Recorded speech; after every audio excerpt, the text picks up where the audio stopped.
Hi friends, welcome to నందు live general YouTube channel. ఈరోజు మా టౌన్లో పెబ్బేరులో ధ్వజస్తంభ ప్రతిష్టాపన జరిగింది ఆంజనేయ స్వామి టెంపుల్ దగ్గరలో.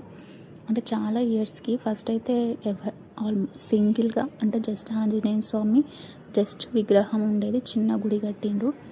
తర్వాత ఇయర్ బై ఇయర్ దాని చుట్టూ ఒక కాంపౌండ్ లాగా కట్టి దానికి గ్రిల్ పెట్టి గాడ్ బ్లెస్ పూజించేవారు. అనేది పాసిబుల్ అయింది because after so many years plan చేసుకొని ఆ గుడిని డెవలప్ చేసి ప్రెసెంట్ ధ్వజస్తంభం ఆల్మోస్ట్ నేను ప్రతిష్టాపన సంకల్పం 11 days ఇక్కడికి చేసిన చాలా మంది వచ్చేసి ఒక 1 చాలా week పెద్ద ఉంది ఆ ధ్వజస్తంభం నాకు అనేది.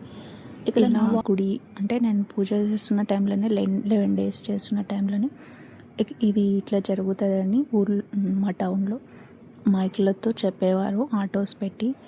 బట్ నేను పార్టిసిపేట్ చేస్తానా అని అనుకున్నాను బికాస్ నాకున్న షెడ్యూల్స్ వల్ల.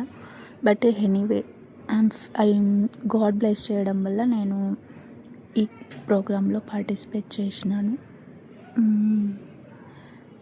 ఆంజనేయ స్వామి టెంపుల్ అంటే గాడ్ నన్ను అంటే నేను చేసిన పూజని యాక్సెప్ట్ చేసినని నాకు ఒక పాజిటివ్ సైన్ లాగా అనిపించింది.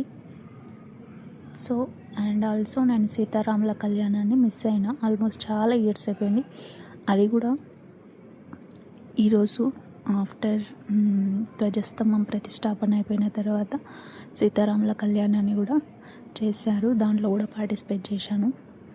సో నాకు అంటే నేను చేసిన పూజ అంటే భక్తితో చేస్తే గాడే మనని యాక్సెప్ట్ చేస్తాడు అనడానికి ఇదో